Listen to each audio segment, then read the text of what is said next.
Hey everybody, I'm Jan Erickson and this is As Above, So Below, a rune and tarot divination for Monday, the 4th day of November, 2024.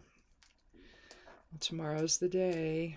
If you haven't yet voted, please do.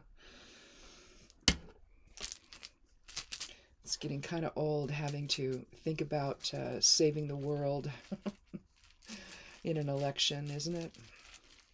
We managed to squeak by last time. Well, not squeak by. I mean, there was, 7 million or 8 million more people that voted for President Biden than the other guy.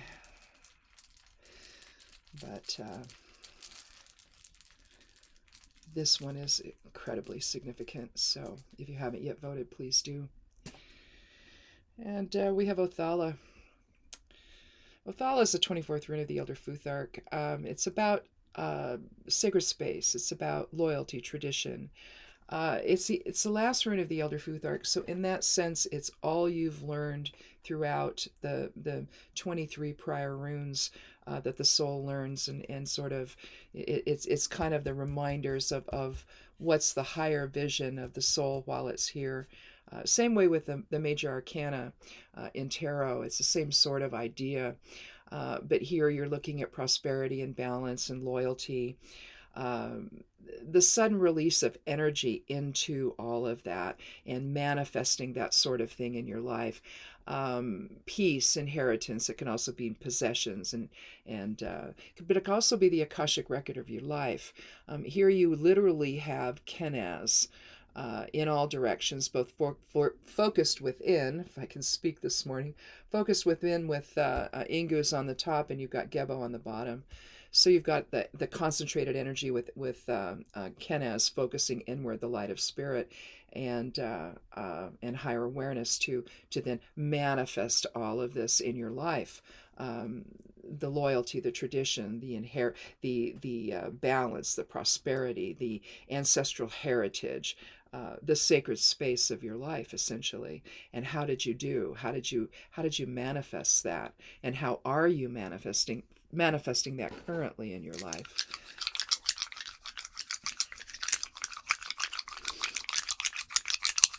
Let's see what well, I got two that were on their side there, just sitting there waiting to fall. Let's see what we have.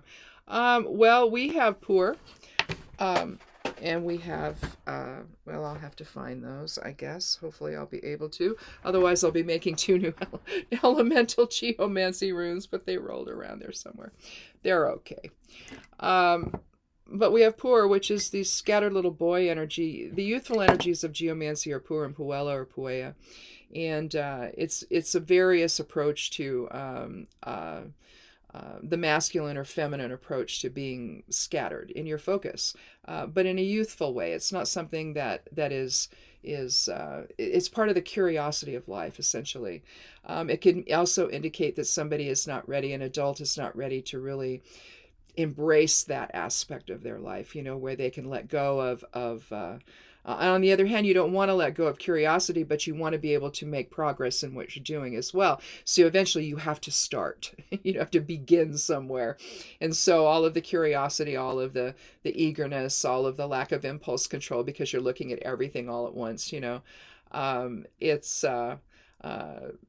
it's got to eventually light somewhere, and then essentially manifest your sacred space or your prosperity or the legacy you're going to leave for other people. So let's go ahead and I'm going to just shuffle just a little bit more here. I've done some shuffling already. Well, assuming my hands work this morning. The jury's still out on that one.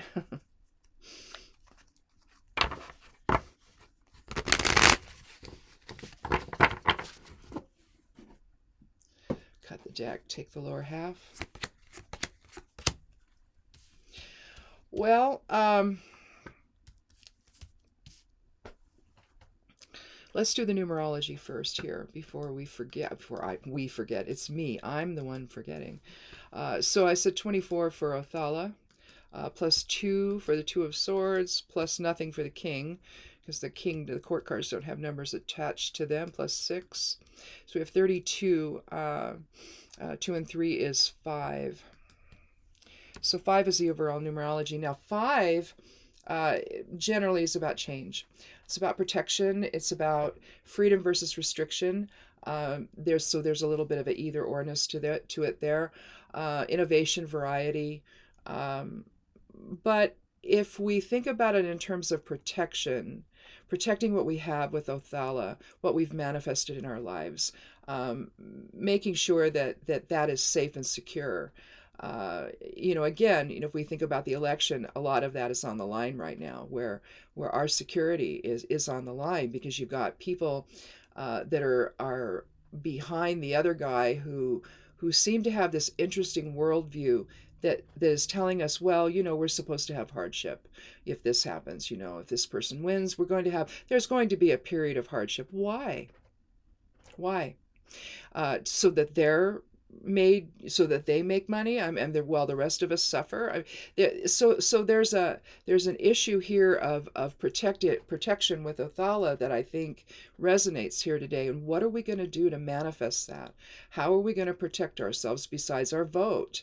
That's certainly a very major way to do that. By tomorrow, if you haven't already, we already voted, and so we've already made our decision. But for those people who haven't, you're making a decision about your physical and material security, and are you going to let a lack of impulse control with poor interfere with that? Essentially, are you going to not do your due diligence, not think about things, not think about what's at stake? I mean, just for women alone, what's at stake for women is just it. We've watched the systematic destruction of things, and it just seems to me that we have a decision to make here with the Two of Swords. Here we see a woman blindfolded. She's got her back to the water, and like all of the minor arcana, you're going to see, even though this is swords in the air element, you're seeing blues, you're seeing the water, so there's some emotion there as well. The emotion is, the water's not completely still, and so you can still see a little movement there. And so she's turning her back to her emotions, and she's got to make a decision in a dispassionate way. So she's got her eyes are blindfolded. She has to go within and have higher awareness, be what actually guides the decision that she's making here. You see the dual line here, separating from the emotions and where she is rationally. So the emotional versus the rational side of self. 2 is also about balance. It's also about love and healing and reciprocity. And you get that obviously here with Othala down here at the bottom, where you see the X. You see the diamond on top and the X on the bottom. X would be Gebo. And the balanced energy exchange, or the gift of reciprocity, or expressing your light outward in all the things that you do, expressing higher awareness in all that you do, controlling the impulses without destroying your curiosity and your desire to know more. And it's that impulse to move forward in life and to try to gain as much knowledge as you can about things, but without letting your impulses get in the way and maybe acting before you really have all that. And then of course with Ingus on the top of Othala, that concentrated energy, that is going to bring forth manifestation of something, of all of that peace and security and stability and sacred space that you want to have in life. So again, a decision has to be made, and has to be made in a very dispassionate way. If you're somebody that might vote for another party, traditionally, maybe this is the time you vote for the other one, because the other one is going to be concerned with matters of Othala in your life, and not be concerned with what's in it for them only, or that person only, or the group of people that support that person only. That are trying to influence everything in their direction, because their agenda, of course, is more important than the people of the country, right? That obviously, they're rich, and that matters the most to them, right? Well, and here you have the King of Swords. Where's your authority going to lie? Is it going to be with honor and dignity and trust and respect? Or does this represent the individual whose sword is askew, telling you what you want to hear, but is not going to deliver on any of those promises? So the king could represent several things here today. Your own inner authority to express truth and to speak truth to power, essentially. Or again, is it representing the lies that are being told, and the person that you cannot trust that wants to regain power? So again, a couple different ways to go there with the king. Now, again, I tend to view the Six of Pentacles as a card of wishful thinking in a way. Even though it seems to be expressing charity, we don't really know for sure what the motivation of this guy is. Is it his own personal agenda to make them think he's giving them something? And unfortunately, I think it dovetails with this king card, where you don't really know who that person is, and are they telling you the truth? And with the history of lying continually all the time, you have to realize he's not a truthful person, and you can't trust the king here, or the person who wants to be king, or the people behind him who want to really be the true king, right? Are we going to be a democracy? Are we going to be whatever that nonsense is? I don't even know what you want to call it. A different type of kingly type of order and control. But again, it's not something where society is going to be elevated. It's just going to be a handful of people. And aren't we tired of that? I don't know. I am. It's been so nice to not have to deal with that, for the last 4 years, other than the external noise that's been happening. That we've had to deal with. But the functioning of the individual in charge, we've not had to worry about that. And so we've just been manifesting success, right? Well, do we want to continue that? Or do we want to go backwards? Well, I don't, especially in terms of women's issues. And so, again, a decision has to be made. That's how are we going to preserve our material security? How are we going to manifest and preserve our sacred space? Which again, I mean, if I had to do a keyword, keywords for Othala, it's sacred space. I mean, there's all the other things too, but realistically, what is that all there for? Those other things are there to manifest sacred space for you and your family and all of that. But with the six here of Pentacles, I think that it's both the King of Swords and the Six of Pentacles are a cautionary tale that when we're making our decision here, we have to be thinking about who is this person? Well, I think he's shown himself again and again and again. We just have to believe it. What was it? The poet Maya Angelou told Oprah, I think it was, when people tell you who they are, believe them the first time. Well, a lot of us did, but some of us didn't. And now it's time to see the truth of things and understand that a con has been at work, and it's still going on. And are we under the illusion of somebody who is going to tell you the pretty things and tell you what you want to hear and say, oh, I'm going to give you this and give you that. No, I gave the farmers this. And he didn't. He destroyed them, basically. And so are many of them. And the only way that they were made whole at all was through bailouts. Well, that's not what they want. They want to work. They want to grow. They want to, do their thing, right? And it's like, oh, well, don't worry about it, I'll just bail you out. Well, that's not the way we do things, although sometimes it is, clearly. But it's not the preferable way, right? And so, what is the real truth here of the six? Is this an expression of empathy? Is it an expression of simply conning himself into believing I'm doing something when I think he knows full well he's not? We don't see him lifting these two people off the ground. I've said this every time I pull this card, and I think I had the Six of Pentacles last Monday. When we had Gebo and Carcer and Six of Pentacles, Three of Wands, and Ten of Pentacles.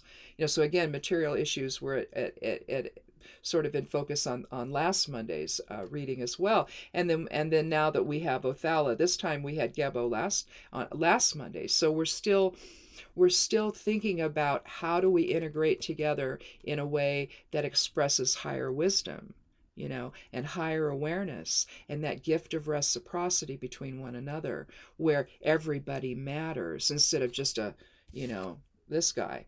And then to see this card in the mix as well, where is this empathy. The sixes in the Rider-Waite show an unequalness, and sometimes that's fine, like in the Six of Cups, where you've got the one person who's taller and has the cups filled with flowers, giving it to somebody shorter, so I don't know, there's that height differential there. The Six of Wands, the same thing, but everybody's going in the same direction to celebrate the victory of the guy coming back on his horse, right? Maybe the king, maybe the lord of the manor. It doesn't really look like the king. It looks more like the lord of the manor, where maybe he's been gone somewhere to a meeting and they all made a good decision together, and he's coming back and telling everybody in the kingdom, and isn't this great, and we're all going in the same direction and being victorious, right? Well, I don't see that in this card. I don't see material security being provided. I see a few coins being put in the hands of this guy, but this guy's still waiting. And will that ever come? See, and we don't know. That's the thing. And so just like with the king, with his sword slightly askew, wanting you to maybe believe something, he exercises his authority. He's going to decide what everything's going to be. And you're just so supposed to believe that it's going to be righteous. Well, I don't think we know that. You look at the Queen of Swords, and her sword is straight up and down. And the sword of justice, basically, in her hand, where she demands truth from people. She offers truth to people. She doesn't suffer fools, as they say. She wants the absolute truth, and she's going to deal with you in that way. Not so the king. The king, again, the sword is not straight up and down. He can be analytical, he can be wise, he can be he can serve justice in a positive way, but I don't think there's any guarantee. And I think that personal agenda, unfortunately, when I see the King of Swords, always comes into my head. He's got a personal agenda, and he wants you to think a certain way, but maybe not. It's not true. And so you have to be careful with this king. You have to be sure about him. And I don't think that there's anything showing here with the six that indicates that we can be. To me, he's playing a game. And I don't even think it's necessarily with these two guys. I think it's with himself, where he thinks he's helping them achieve some material security. He's telling himself that. But I think if ill-dignified, I don't think that that's true. I don't think that's what he's doing at all. I think he's living under an illusion, and saying, and just like with the king, expressing himself in a way that maybe looks good, but when you really look at it, it's like, well, is it? What's really going on here? What illusion are we expected to believe here when we're trying to make our decision about the future and how we manifest our sacred space in a way that still helps us, think about great things, maybe take risks if we need to, but doing it with wisdom. Poor is unfortunately a bit of an unstable influence, but little boys are. They want to do all kinds of things, that maybe mom and dad, or mom and mom, or dad and dad, their parents just don't want them doing, or grandparents don't want them doing. They know better, and they want to guide their son to be, a more responsible person. But, when they're little and they do stuff, right? And you have to be watching them all the time. Well, that's the thing. We have to watch our impulses here. We can't make impulsive decisions that then take us down a road that we didn't anticipate. And when you've got people that are trying to sell you a bill of goods, it's hard to anticipate what's really going to happen. If you buy into the language of it all, then you may think, oh, well, that's wonderful, things are going to happen. But I guarantee you they're not. Not in what we're dealing with right now and what we're going to be dealing with tomorrow. during the election. There's a very clear line between the two, and we have a decision to make, and it can't be made emotionally. It has to be made logically and rationally, and to understand the bigger picture. And that's why I say, even if it means that whereas you might have voted one way in the past, you realize that the risk is too great to do that again. And so it's leaving the emotions like, oh, I want to support my party, but is it party over country or country over party? What are you going to do? And so for somebody in that position, if you're listening here, that's the kind of dispassionate decision that the Two of Swords is suggesting that you make. Be able to think about this rationally, turn your back to whatever emotions you might have, and realize that there's some great harm that can be done depending on the outcome tomorrow. And you don't want to be part of that. You really don't. Because in the end, how do you face your friends, your family, if that's how you voted, if things do turn out like that, which they will. And they've been telling us. What they want to do to women has already begun in some states, right? With reproductive issues on the line, and women dying because of it. The stakes could not be higher here. And do we reject the illusion the king wants us to buy, reinforced by the illusion he tells himself, or do we make the decision that we need to make that's going to preserve our material security, preserve the legacy that we have for our children, the legacy that we leave behind for others, not just our children? What are we going to leave behind? Are we going to leave behind chaos? Are we going to leave behind our rights being taken away from us that we fought so hard to get? Keep in mind, women have not had that many rights until the 70s. And I know my mother, when she got her divorce from my father, that happened, let's see, when did that happen? That happened in 74.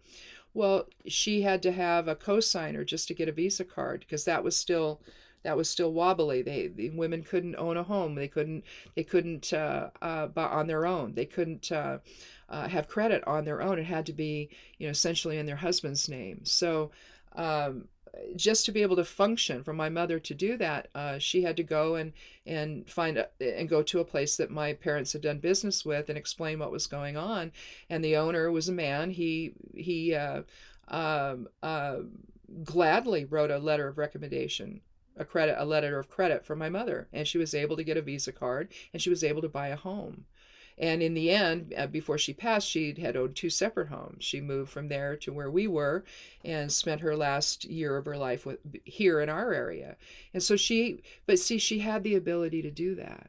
And prior to all of that, women couldn't do that. Women were treated, you hear the expression second-class citizens. Well, we were, if we were even that.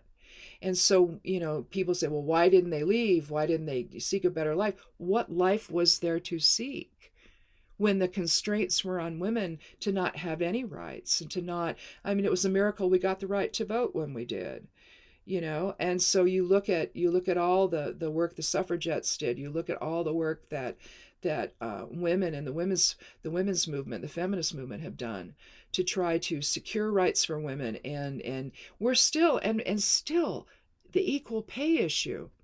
You've got corporations that still pay men more than they pay women for the same exact job that they're doing. And what is it, 70 cents on the dollar we make? That's ridiculous. Because so many women are out there, single moms trying to raise kids, maybe with help from the ex-husband, maybe not. And yet they can't make what a man makes when they're doing the work, and just as well, if not better. So these are the kinds of issues, whether you're talking reproductive freedom or just the basic rights to have dignity as a human being, to make your way in this world, just like a man can do, you see. It's the last vestiges of patriarchy, the last gasp of breath. That's what we're seeing now. And we have to let that happen. We have to let it die. We have to let it go. And we have to be victorious here.